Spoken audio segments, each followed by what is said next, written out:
Welcome to Ask the Experts, presented by Murad Auctions. In the nonprofit world, the mission is everything, but the path to getting there can be overwhelming. Whether you're looking to streamline operations, hit your next fundraising goal, or simply reduce the daily stress of leadership, you're in the right place. I'm your host, Claire Murad, and today I'm joined by Sarah Galaro and Lizzie Combs from Tabletop Marketing, a creative agency that helps nonprofits and small businesses elevate their brand presence through strategic storytelling, digital marketing, and design that drives engagement and results. We'll explore how intentional marketing can amplify your mission, attract the right supporters, and turn your message into measurable impact. Sarah and Lizzie, thanks for joining me. Please feel free to introduce yourselves and tell us how you work with nonprofits to help them with their marketing needs. I am Sarah Galaro. I'm Lizzie Combs. And we are founding partners of Tabletop Marketing. We work exclusively with nonprofits, foundations, social enterprises, primarily here in the North Texas area. And we've had the great pleasure of working with Murad Auction on a number of occasions. Several of your clients have been clients of ours. And this is going to be such a fun conversation to talk a little bit about the overlap and the intersection between marketing and events and how we can collectively support the nonprofit work being done here in Dallas. Yeah, well, I'm excited that you're here. I think we talk to our clients quite a bit about, how important it is to market their nonprofit, how important it is to get the word out about their mission, and especially because we're so focused on their fundraising events, how important it is to get the word out about their fundraising events, right? When it's time to sell tickets, when it's time to open their auction, how do we get the word out? So just kind of talking a little bit more broadly, what are your tips on how nonprofits can market themselves and get the word out about their mission and who they are and what they're trying to accomplish? Yeah, I can start. There's so many different ways that nonprofits can market themselves. I think when they hear a question like that, how are you marketing yourself? Their answer is usually, okay, I'm on Instagram and we do an email and we do, we think of those are all useful, great marketing tactics. We really start at a place of marketing strategy. So we start at a place of who's your audience, which for nonprofits, that could be both your beneficiaries, that could also be your donors, who's your primary audience. And then we think about how do you tell your story to that audience? How do you connect? And then from there, once you really have your strategy, then we get into tactics. So I just wanted to start by saying that because often when you think about how to market your nonprofit, you're thinking in terms of your checklist, or Sarah talks a lot about whack-a-mole marketing, the little marketing opportunities that pop up. But we don't always start from a place of who are we, who's our audience, and how do we speak to them specifically? I'll let you elaborate on that. Yeah, it's exactly right. We really want nonprofits, especially because they tend to have scrappier teams and limited resources. So how do we use that marketing time and effort really efficiently and tied very closely with our development goals? So we think a lot about from your mission and from your identity as an organization, what's your tone? What's your style? What are your stories? In a world of more content is out there than ever before, the specificity of your story is really what gives credibility and what makes you compelling and unique and memorable. So let's really dive down deep on your identity, your tone, your story. We like to think about your messaging, not just from a standpoint of what are your favorite taglines, but also how do your proof points ladder up to your pillars, ladder up to your overarching message, and how do you want to use each of these messages in different places? So when you do some of that strategic work that Lizzie was talking about, and then pair it with your audience, and you can't be all things to all people, you shouldn't be all things to all people. So really doing some clarifying work around audience, that is what then gives you the context to decide, okay, what are the activities and tactics that we should spend our time on? Right. So really coming up with the overarching plan, and then that is going to direct you into the specifics of the messages, the stories that we're telling, where we're telling those stories, right? To give you guys to give them a directed plan, right? I love Yeah. the whack-a-mole marketing. So that you mentioned, where it's just sort of reactionary, I guess. Is that what you mean by that? Where they're just kind of like, oh, this is Absolutely. something that's kind I saw, let's try this, Yeah. or is that what you're referring to? Go ahead. It is. No, the two, you know where I'm going with this. The two metaphors that we use most frequently are we're anti whack-a-mole marketing and we're anti spaghetti at the wall marketing. So throwing it all at the wall to see what sticks or reacting to every single trend suggestion that we see in the marketing, world today, that is never going to put you in a place of as much strategic control and as much of a purposeful marketing program as starting with the bigger strategic picture first. And I'll add to one way that we do try to get nonprofits to think about building out a more strategic program and less of a whack-a-mole spaghetti at the wall program is we really try to urge them to think in terms of campaigns. So instead of thinking about ad hoc or one-off marketing activities or tactics, how do we think about an overarching campaign and how many campaigns we have throughout the year? When is their start date? When is their end date? What are their specific goals? Where do they fit in the funnel? Which of our audiences do we want them to speak to primarily? If you can think of your year or your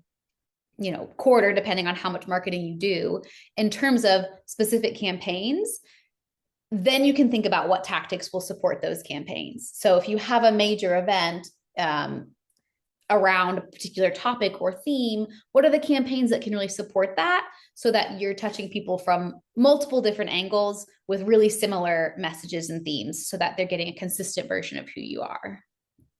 That makes sense. So we deal with our clients' fundraising events primarily. And so there's a lot of marketing around those events. So, whether they're doing a push for sponsorship and ticket sales, or whether they're doing a push because auction is opening and we want to promote that and get as many people bidding in the auction as possible, or maybe it's marketing around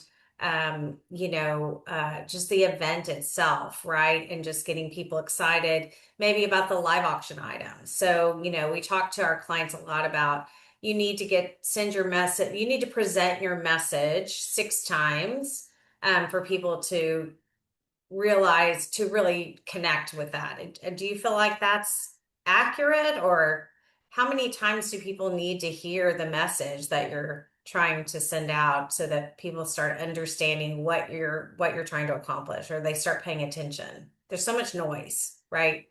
Yeah. As many times as you can get to them. No, I think in fundraising, there's sort of the rule of 7. Are you communicating with them 7 times in between each ask? And I think from a marketing perspective, that's fairly true as well. We like to think about not only frequency, but also type of message, a solicitation versus an education or a value add piece of marketing. So if we're going to tell you about a cool event that we want you to buy a ticket to, what else can we be sharing as a part of that same campaign that's going to be really additive for you without necessarily requiring that you buy the ticket? We also think about where and how the audience interacts with that message or that marketing. So the best email program in the world is only going to be able to achieve so much. The best organic social program in the world is only going to be able to achieve so much, or advertising program for that matter, when done in concert with a great website, maybe some print, a really strong in-person kind of development program. Maybe your ED is doing thought leadership, speaking at conferences, showing up at events, on a podcast, in a earned media, right? That broader ecosystem of messaging is also, in addition to frequency, what helps drive people to actually start to take action or to fall into that kind of consideration piece of the funnel. Right. And to take notice, right? It's like people notice different things. So, some people may just automatically delete a marketing email, but they might see a post on LinkedIn they find interesting, or a picture of the people who you serve, and that captures their attention. So everybody kind of has a different trigger, right? Of what might bring them to pay attention to what you're the messaging. Yeah, No. and that goes back to the strategy piece, the identity and audience that we talked about at the beginning. If you really know that audience and where they're likely to interact positively with media or marketing, the physical or the digital spaces that are going to work well for them, that helps drive some of your marketing strategy. You think too about the marketing funnel, right? If the top of the funnel is awareness and then consideration and conversion, you might be considering, where do I need to push which audience at this point in time? Maybe I have a particular audience, they don't know about me at all. And so I need to drive awareness. Okay, I need a campaign around awareness for audience A. Maybe audience B has heard about me for years, but they have never really given, or they've never shown up to my events. Okay, so now I need a consideration campaign for audience B. And those are going to be two different campaigns that look differently. Now, ultimately, you might be promoting the same thing, but they're going to have a different flavor, a different style, and a different strategy. Right. Different A little messaging. different. It's not an event. This was pre-tabletop. One of my clients at my previous agency was they were going for some really big asks. They had some specific folks who they had identified who had already given money to their organization. They wanted to ask them to write them into a will. So they were asking for a major, gift that wasn't going to pay off for a long time. And they said, okay, this is the week where we're taking these people to lunch. And, I forgot how many people it was, but they had, lunch dates set up with these in-person conversations. And they said, for a month leading up to that, we're going to be doing email. They're going to get emails from us however many times. They were going to do huge social media campaigns. They're going to see us every time they open their phones. We are going to, in their neighborhoods, take over all of the EV charging stations, because we know a percentage of these people drive electric vehicles. So all of the EV charging stations at all the Whole Foods are going to all have our branding. So by the time we take them to lunch, they won't know any of that's happened.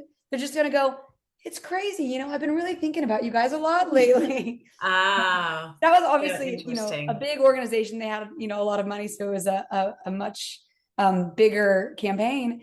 But that same idea of just staying top of mind and then following through with that, going to that next level. For them, the deepest level was taking someone to lunch. Maybe for you, the deepest level is asking them to come to the event, or sending that invite, whatever it is, or grabbing their arm in person at the event, whatever it is. But having already had that baseline strategy of how you're going to reach them before that. Right. And that's a really great example of how upper, mid, and lower funnel are all working together within a campaign toward a super specific audience, so specific that we even know what neighborhoods they live in and where they get their groceries and what cars they drive. Right. Scary, a little scary. Yeah, but I think that's great. So when we're talking specifically about our clients' fundraising events and doing marketing around those, are you what do nonprofits need to focus on as far as how to, market their launch for their tickets and sponsorships? Let's just talk about that for a second. Yeah, I think it really depends. Events, as Claire, can be so varied in terms of what we are offering, what's the benefit to the attendee, and starting with that place of why would somebody come to this event. I feel like some of the events we have been a part of, maybe it's really fun and the food's really great and the music's really great, but the real reason why someone's coming is because they want to be in the inner circle of this group of people. And there's something about being seen at this event with their peers who are all giving to this organization. That's what we really know is going to drive people to come.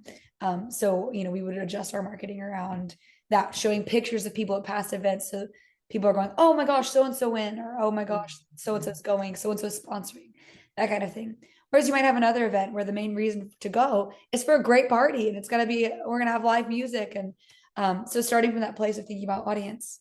Yeah. What are they benefiting from it?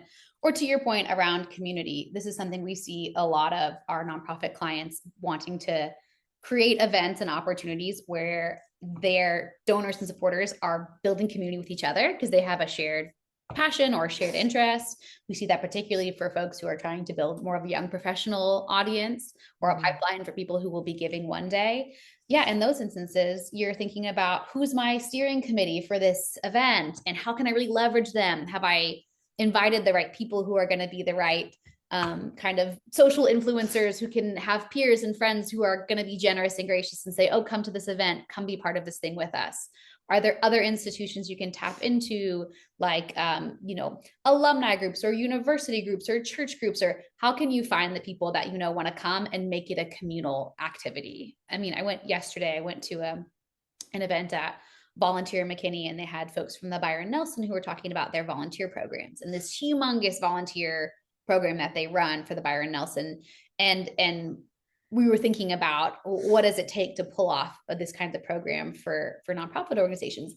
And one of the things we talked about was community. People want to show up because whether it's to a volunteer activity or to an event because they like the thing or they want to give to you, they show up because they have friends and they have people and they want to be in that in crowd. Right.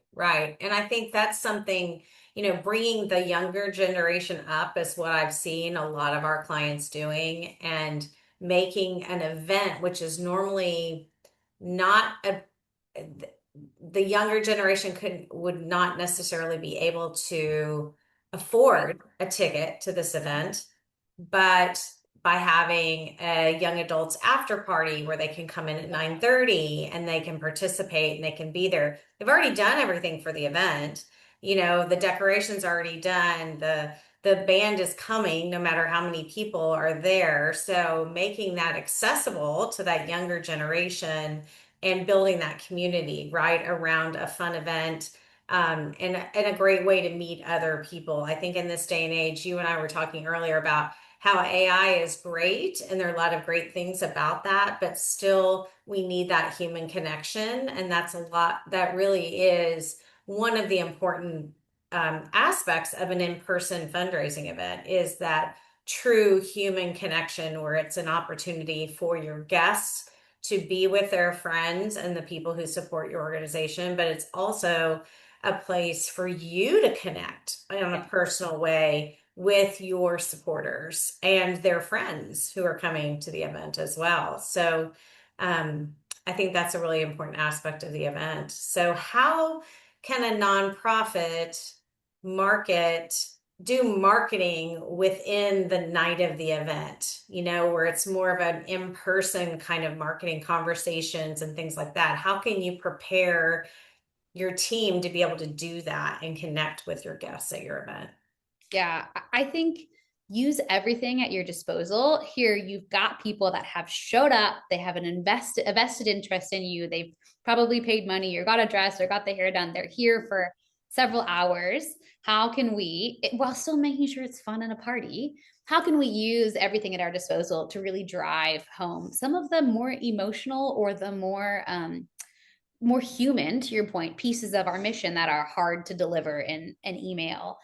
One of the really great example of an organization I worked for years ago, a local organization called ACT, Advocates for Community Transformation. They work in public safety. We had an event that was specifically for more of our young professional audience. It was kind of like the gala, but it was a little younger, a little cooler, a little more artsy. It really geared at that 20s, 30s, 40s, early 40s kind of audience. And one of the things that we thought about was, okay, we really want people to see and understand the work that we do in communities. And we can't bring everybody into a community meeting, especially these younger people that are likely not giving at high levels. And there's so many people we want to enlighten with this work. And there's privacy issues. What if we could just give them the idea and the feeling of being at a community meeting with us?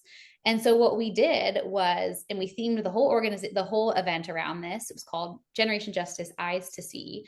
But we filmed a sort of a mock community meeting with a community member in somebody's home, and we had actors, and we had a community member that had offered her space, and it was an actual virtual reality experience. So when you go to the event, you walked into this curtained off area, and it had thrifted couches and tables and lamps and rugs. So it kind of felt homey. And you sat down and you put on this headset and you could literally be a fly on the wall. And you could look around and watch and see how community advocates were speaking to the client and what her concerns were and her needs were. And you felt like you were just there getting to watch the mission play out in real life.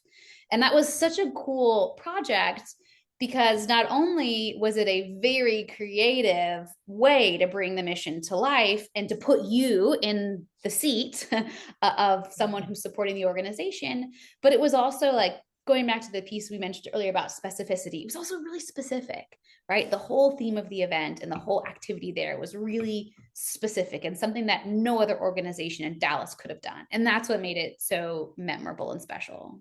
Right, right. So really bringing the message and making it the mission, what you're doing, and making it, I mean, literally, I've never heard of an event doing it that having that much immersion into the experience. That's amazing. It was, and you know, we also had like cool stats on the walls, and we had like another year we had a chalk artist who was building this beautiful tree that was representative of the community. You know, thinking of cool ways in the physical space, you know, whether it's a projection or built scaffolding or like a living museum archive concept or a video piece or something. How can you get tactile? How can you use the benefit and the advantage of the physical experiential piece to your advantage?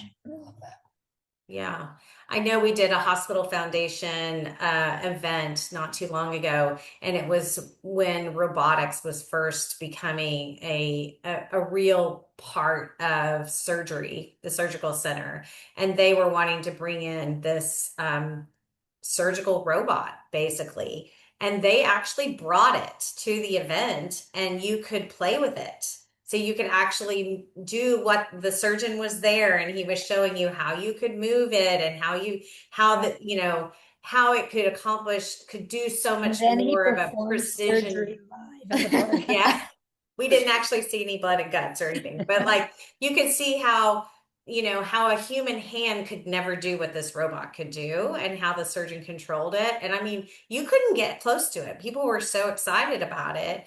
And it was obviously so real, but it was that same kind of immersive kind of experience, because when are any of us going to actually get to see a surgical robot, right? Yeah. I mean, unless we're, under anesthesia. Right. And don't want to be on that side of it, but it's great because it's mission, it's unique, it's memorable, it's using the in-person experiential format to its fullest, and it's also creating this cool sense of like something different and something special that you got to your point about being in the inner circle. You kind of feel like you get that.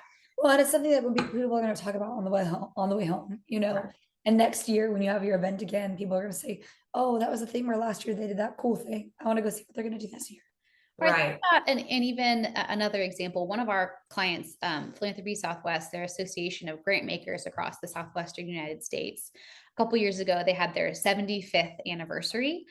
And they do an amazing annual conference every year.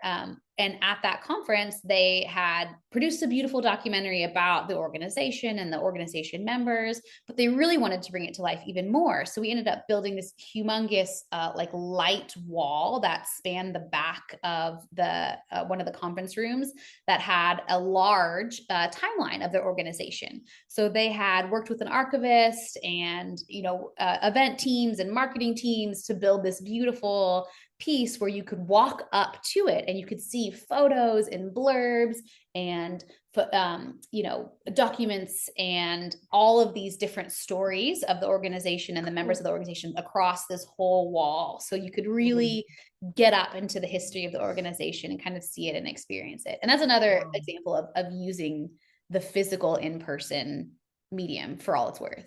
Right.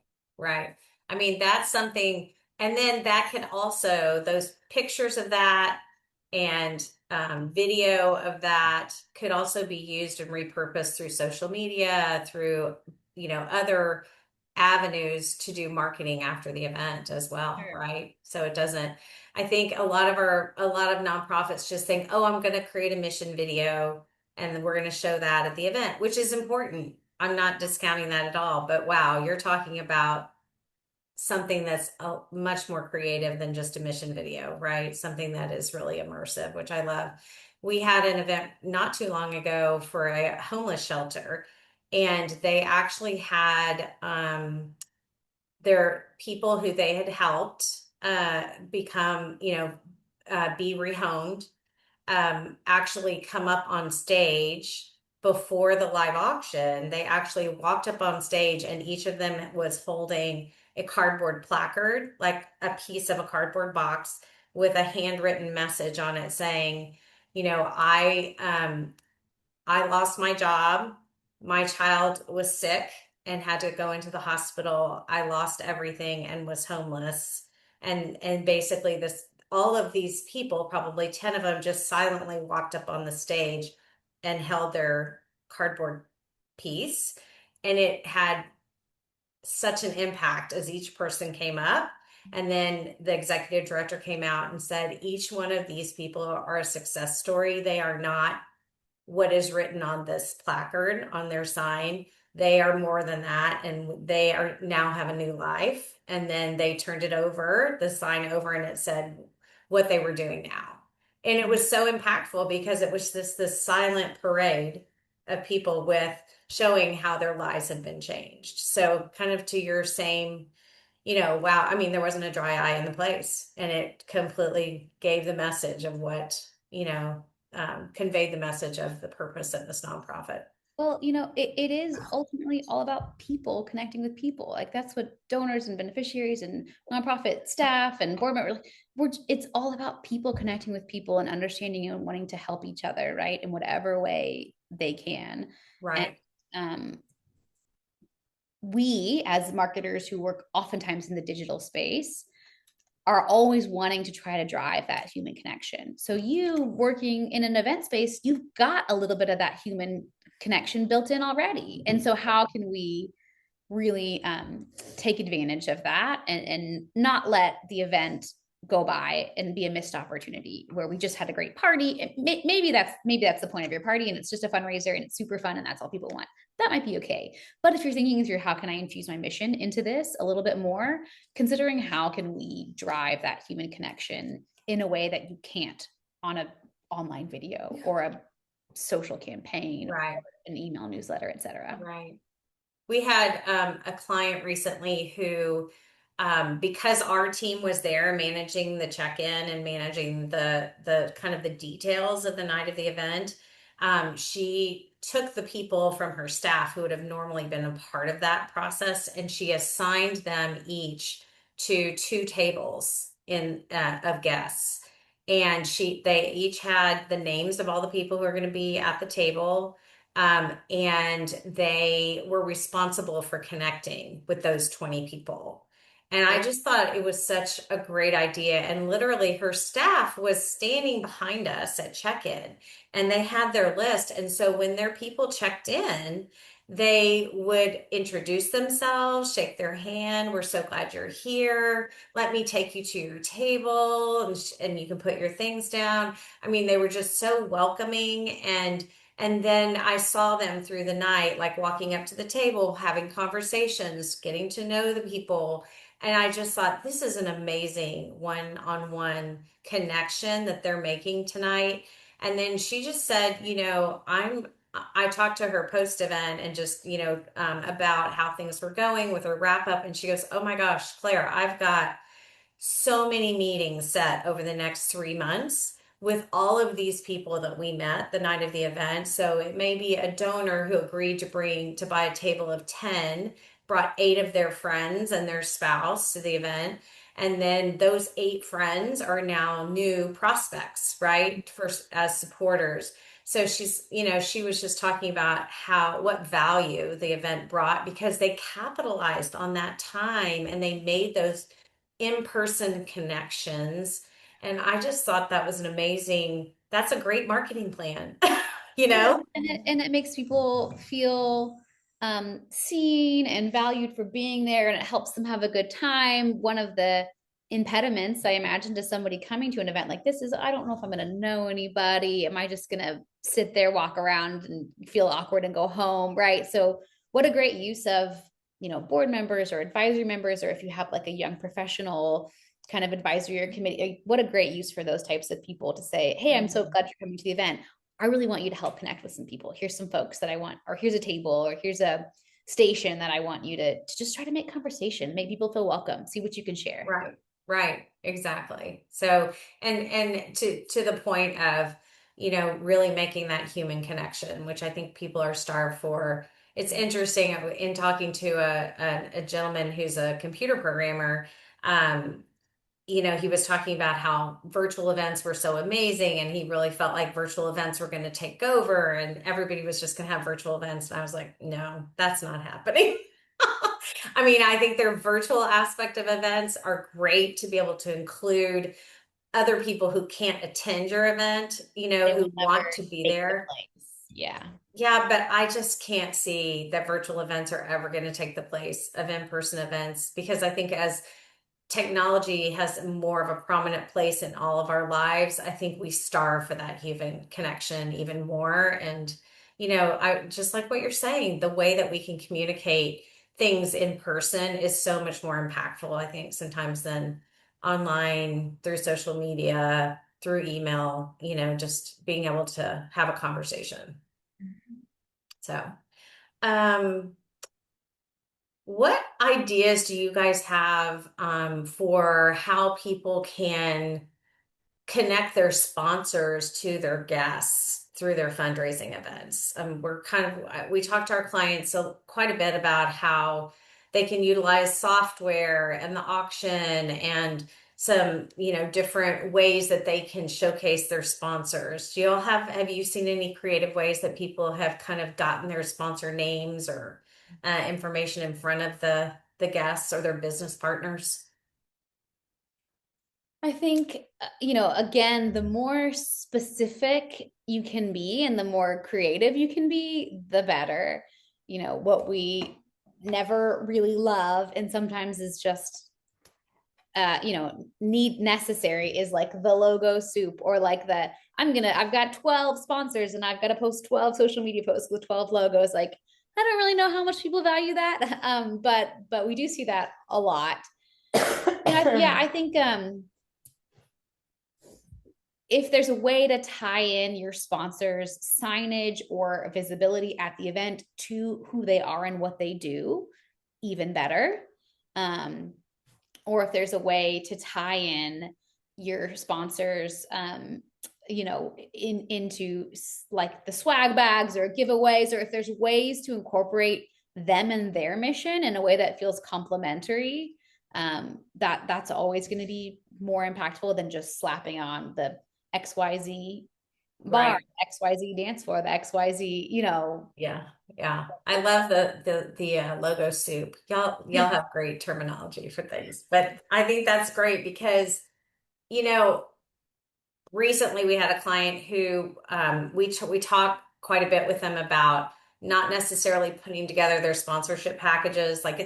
You can put together your sponsorship packages and say, oh, it includes this, this, and this, X, Y, and Z. You get your logo here, you get so many social posts, But what I like is for them to go to a sponsor and ask the sponsor what would be valuable to them, and how they could work together as a partner to be able to get the type of exposure that business partner, the sponsor wants.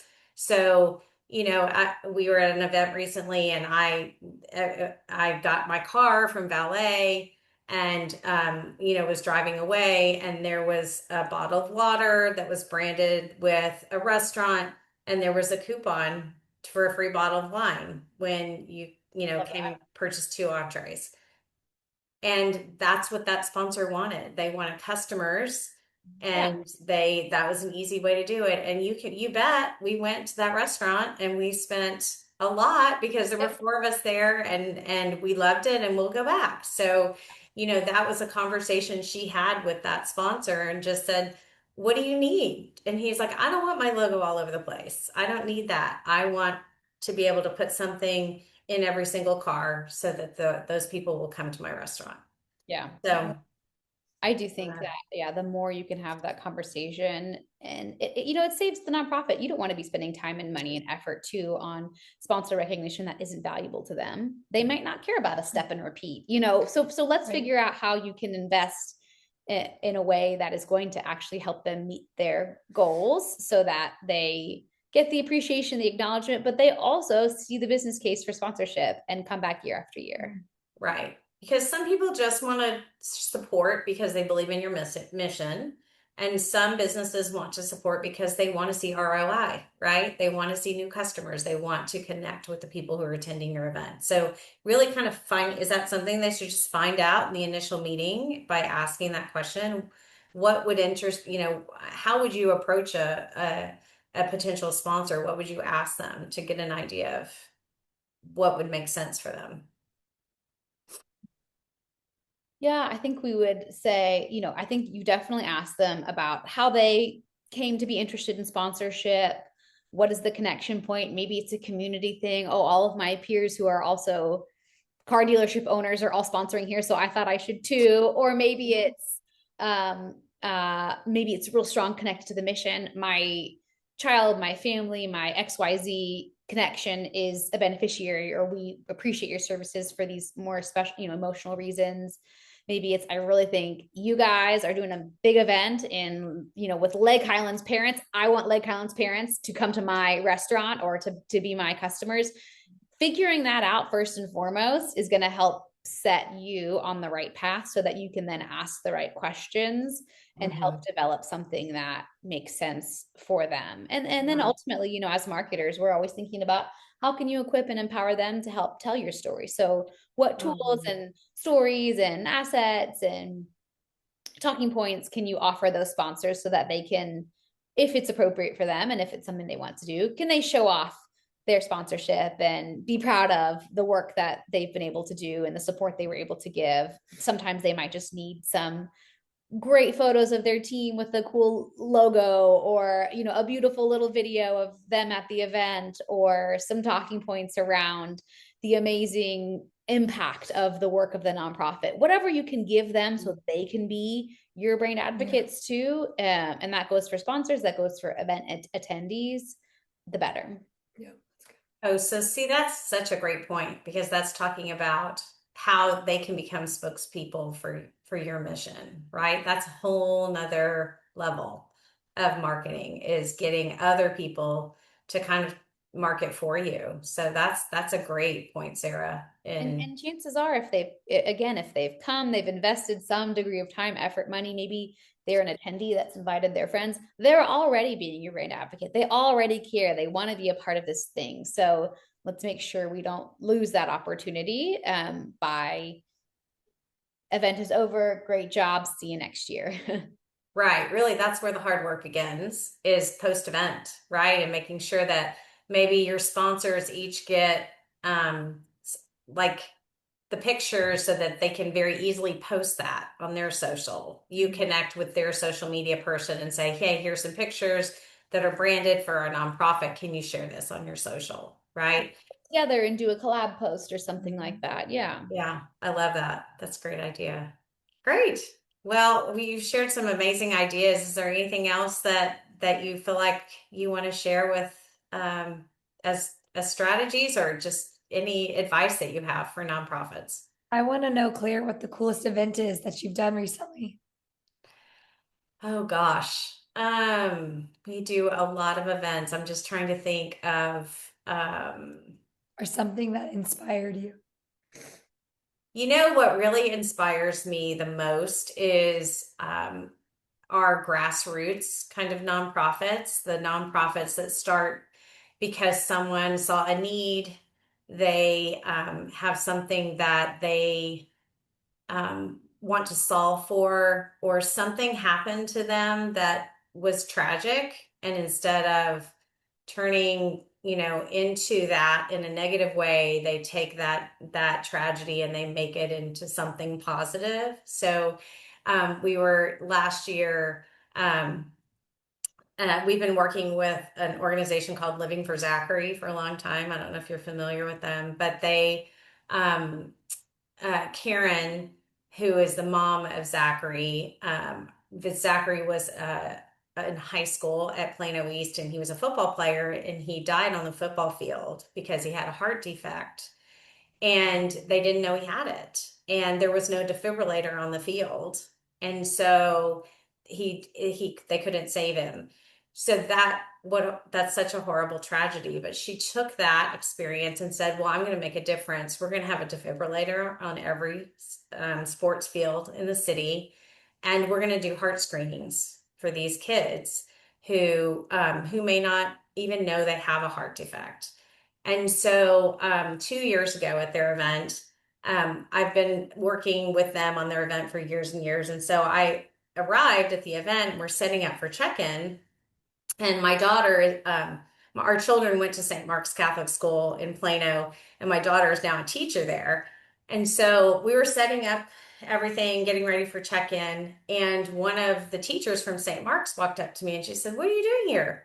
And I said, well, we're setting up for the auction. What are you doing here? And she said, oh, well, I'm going to be a speaker tonight. I'm like, why?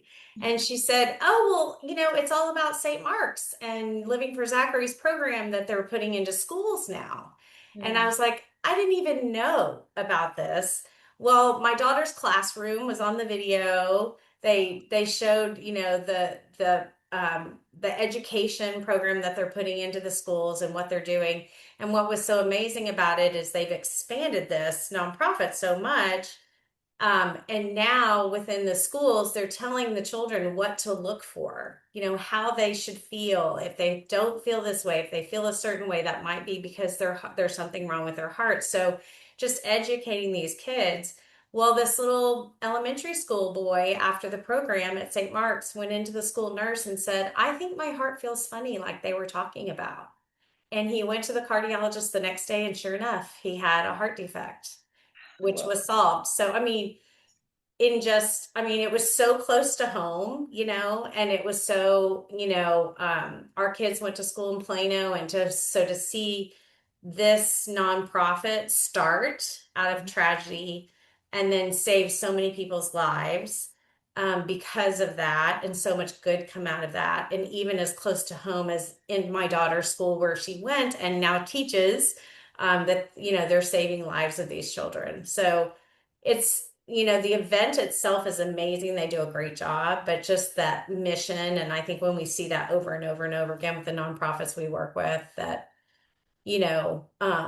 it's just so inspiring to see the human spirit and what we're able to do to help one another, and much rather get caught up in that than get caught up in the negativity of the, of the world. We all landed in this industry for a reason. We've all had other jobs in other industries and said, no, these are our people. There's great work happening. There's amazing organizational support for causes that is inspiring and is truly, doing good. And that's ultimately what we want to spend our time coming alongside. Yeah. Yeah. And just to be able to see the wealthy people within our city really giving back, there's so much in the news about the gap between the wealthy and the not so wealthy, and the truly poor, and that there's such a disparity. And yes, there is, but to see so many of those people who have been so blessed monetarily just to see their generosity. And we see such a small piece of it, because I know what is shown at an event is often a very small percentage of how these people support. And so that's just very inspiring as well, and it's so much about building those relationships and, speaking to the mission. And I think the nonprofits who do that well are well funded, right? Because these missions are amazing, what they do. So anyway, Crystal Charity Ball is pretty amazing too.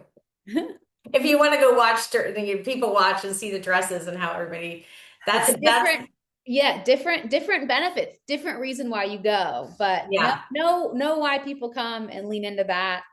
And yeah. If you want to see the most amazing decorations and the most amazing dresses in the city, go to Crystal Charity Ball. Just go over there and look at the ballroom. It's amazing. Be a fly on the wall. Yeah. Yeah. So anyway, well, I appreciate y'all's time today. I thought this was great. As we wrap up today's conversation, I hope you're walking away with a clearer sense of how intentional, well-crafted marketing can help your nonprofit communicate with clarity and confidence so that everything from fundraising to community engagement gets easier. Sarah and Lizzie, thank you both for sharing your insight and for the work you do to help organizations show up with purpose and creativity. And to everyone listening, remember, good marketing isn't extra. It's how your mission gets seen, heard, and supported.